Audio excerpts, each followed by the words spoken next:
years and 8 months, and retired, or resigned, should I say, on October the 28th of last year. And the reason for that is I'm now the current executive director of Phlex Diversified Services, and we are going to be dealing with children from the ages of 10 to 17 to divert, intervene, and prevent them from going into the juvenile justice system.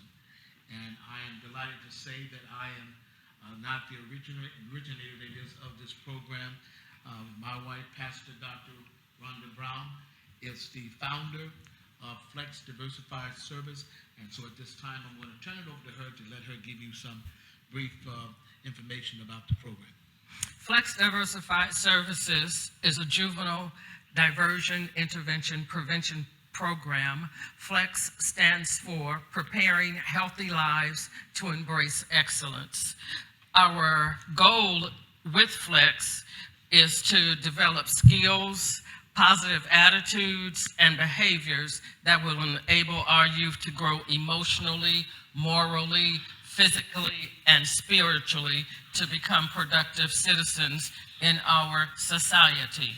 Our mission is to divert, intervene, prevent at-risk youth from becoming a part of the juvenile justice program. Our vision for Phlex is a community that is drug-free, gang-free, poverty-free, and violence-free, where our youth can mature to adulthood with positive life skills and abilities. According to recent data, Arkansas adjudicates more children than most states. The trend is costly, and according to state records in 2017, the cost can exceed $87,000 a year. This costs the state roughly $238 a day. It is the hope with Phlex that we can help divert, intervene, and prevent our youth from going into a juvenile justice system by providing programs that will enable them to become productive citizens in society. Also, I'd like to bring out the fact that, you know, a lot of people are very hard on parents and really pointing the finger at the parents as the reason the kids are going the way they're going. That is some truth to that. However, we need to recognize that, as the old cliche goes, monkey see, monkey do, that parents you cannot give what you have not received, and you most certainly cannot teach what you have not learned. And a lot of parents, if you sit down with them on a one-on-one and find out the type of environment that they grew up in, the type of parent that they had, whether it was both parent or one parent, and what they received from those parents, if they didn't have no structure, they didn't have no encouragement, they didn't have no love, they had no hope, they had no one to inspire, to motivate them, then how could we expect those parents, just because we can have the ability by God to procreate, does not mean that you're qualified or you are able to raise a child. So if you don't have those things that you needed when you came up, how can you provide that to those children? Monkey see, monkey do. Phlex Diversified Service is going to address those issues by helping the parents to find out what their shortcomings are, what their needs are, to help motivate them so that they can also be a motivator and encouragement to their children in the home. We are going to ask the parents to walk alongside of us by making a commitment to Phlex Diversified Service to make sure that their kids are attending school, providing us their school records. We want that to be happen. We want the parents to be very much involved with the children and with Phlex. Anything concerning their behavior, school problems that they're having in terms of other issues, we want to know about those things so that we can provide, whether we have the service there or we can provide that service and refer them out to someone to deal with that. It is very much what my wife always said. It takes a whole village to raise a child. So we're not trying to be all of it. We already have made connection in the community with other nonprofit organizations. We ourselves are a 501c3 nonprofit organization, and we're working with others that will have other features, if you will, and skill sets that they can bring to the table to help these young boys and young girls to thrive and to grow and to succeed in life. And it's not going to be easy, we know that, but we are up for the challenge. Why don't you tell me a little bit about yourself, about your background, so people can see that they're entrusting their kids with some people that do know what they're doing. I have a background in dealing with juveniles, working in the prison system with juveniles, as well as working as a juvenile probation parole officer. See, that's very, very important because we're not a stranger. They're not going to be strangers to us in terms when they come in. We're not going to look at them in no negative way. We want these children to know that they're loved. We want to instill hope.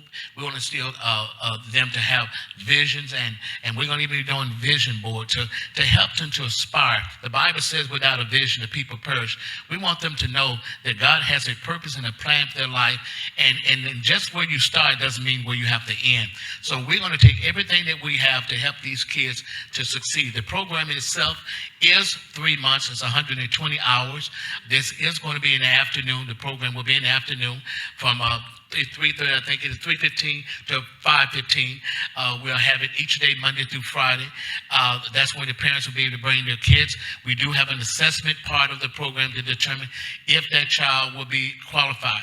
We are not charging the children at all to be a part of Phlex Diversified service, nor their parents.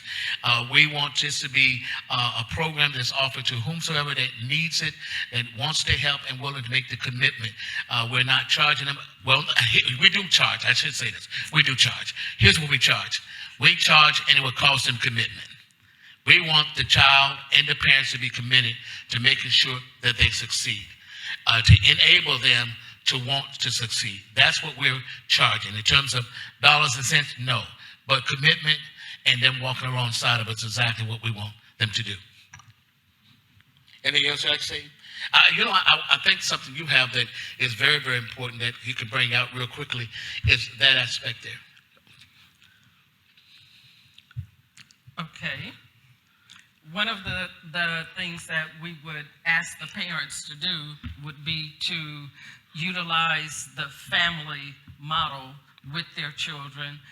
Family stands for familiarize yourself with the threats against your children, accept that all children need supervision and guidance, monitor the activities of your children, investigate anything that may be suspicious, listen to your children and learn from them, and yearn to help your children when problems arise. Along with that is RIP, R-I-P-P, and that stands for responding in positive and peaceful ways. When your child brings a problem to you, rather than discounting it or making it seem as though it's not important to them, respond in a positive and peaceful way that will keep them engaged in conversation and keep you engaged in the life of your child.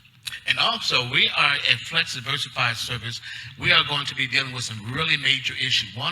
We will be dealing with bullying, for example. We also will be helping the kids to learn conflict resolution, anger management. Those kids that all probably are doing some type of drugs, whether it's marijuana or over-the-counter prescription, we're going to have a drug and alcohol aspect to our program to help them with those as well. So Phlex is about equipping that child, I like what Pastor said, young adults, to be all that they can be that God has planned for them to be. We want them to succeed in life.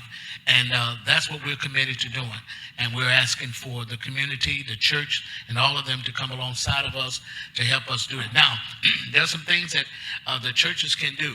One of the things that the church can do, as I often say, a lot of times the members in the church is already stretched out financially in terms of giving to other nonprofit organizations, so forth. Well, we're not asking for the church members to give to us in that matter. If they want to, that'd be awesome. But if they can't, one of the things that they can do is they can come and support Phlex Diversified Thrift Store, which is located 215 East Bond Street.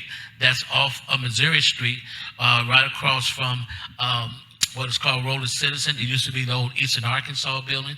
The hours that we're in operation is Monday through Friday from 10:30 to 3:30 daily. And we have all type of brand new things. And one of the things we're offering every person that wants to come and receive it is a free membership card. It's called Phlex Gold membership card. It's absolutely no cost to you.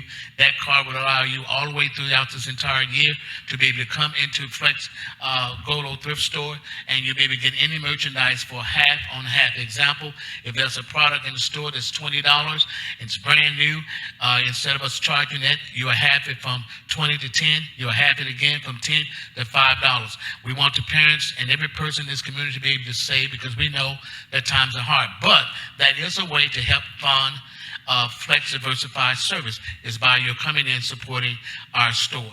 Also, we have another aspect of that the Gold membership. There are a lot of benefits. I won't try to get into all that right now, but if you come in, there's a lot of other great things that are happening for those that do become a part of our Gold membership club, so to speak. So we hope that you will come and support us. Most importantly, pray for us. Pray for the children. Pray for the churches. Pray for the volunteers. Pray for the staff. And most certainly pray for the children, because we know there's nothing impossible with God, and most certainly nothing's impossible to him that believe. And we do believe. Amen. Amen. Amen. And so thank you, Pastor Brown, First Lady Brown, and Pastor Brown as well. And so I know you came and you're part of our Black History Month, and this is certainly a need when we start talking about trying to build our history so they can continue to go into our future and our needs of our kids. And so definitely, and so that's an admirable thing that you're doing. And so I thank you for stopping by Alma Park this morning. And just a couple of questions I wanted to ask. You pretty much hit on every area. Do you have a plan to intervene between the youth and the court system, such as an advocate? Yeah, one of the things that we are already doing is we are already reaching out to the court system, those that deal with juveniles, that instead of having these kids go actually be adjudicated to go to jail, so to speak, to make our program as an alternative for them to be able to come in lieu of them not going to jail, to go through this entire program for the 12 weeks, which is, like I said, 120 hours for the entire program. And that's what we're doing right now, working other court systems to make that happen. In addition to that, we encourage the churches that they have people that's in their church that want to help. Let me give you a prime example, because we can offer soft skills. Having someone that come to teach the girls to know how to sew a button. You feel me? Have the guys to learn how to tie a tie. Come there to teach them how to cook. You know what I'm saying? Crochet, knitting. We want all those type of things that people have skills. Well, I don't have the money, but I have this gifting that I can bring to help the young people. Each one reach one, each one teach one. Amen. So that's what we're going to be about. Amen. That's what, yeah. Amen. Secondly, can a church host? So I know you have us on site, but if you want to get out, is it a way? Can a church help you just utilize one of their locations? Yes, I'm glad you asked that, Pastor Parham, because one of the things that we want is for the churches, we're going to have a graduation ceremony, and after that 12 weeks, and any church that wants to host that graduation ceremony to be able to provide a meal for us, for the kids that are during that time, that'll be awesome. And also, the church can host, when we want to have the church that may make an announcement to their congregation, hey, this program's available, we can have a meeting at the church, and you're all invited here at such a time, and you can ask them any questions they may have. So in that aspect, yes, a church can come alongside to help in that way. Yeah. Okay. Last, and I know you all are busy. I know you talked about coming and purchasing items at the store, but if a church or any 501c3 organization want to just say, hey, I want to donate, they write checks, make financial contribution that way. I know me and my wife, we talking about we got a lot of grandbabies and toys that they're not using and grew out of. We need to give them to somebody, and they in good shape. So we're gonna make sure we get them to you. I'm glad you mentioned that. Yes, we are always looking for good products to come into the store. Yes, such as shoes, dishes, pots and pans. People love pots and pans, linens, and most certainly all types of variation of clothing. And so, yes, if you want to make donation in that manner, you can come to the store and bring it during the hours of operation, Monday through Friday, again, from 10:30 to 3:30 while we're there. We don't want people to leave stuff outside, because what happens is two things. Either they'll get stolen or the weather will destroy it. So we prefer for people to bring it during the hours of operation towards while we open. Amen. So thank you all so much. Thank you, Pastor, for being a part. And I know that God is going to do some magnificent things, because it's a need. And anytime you're stepping out to help, God's going to step up. And so we're looking at God to do some great things. God bless you all, and much love.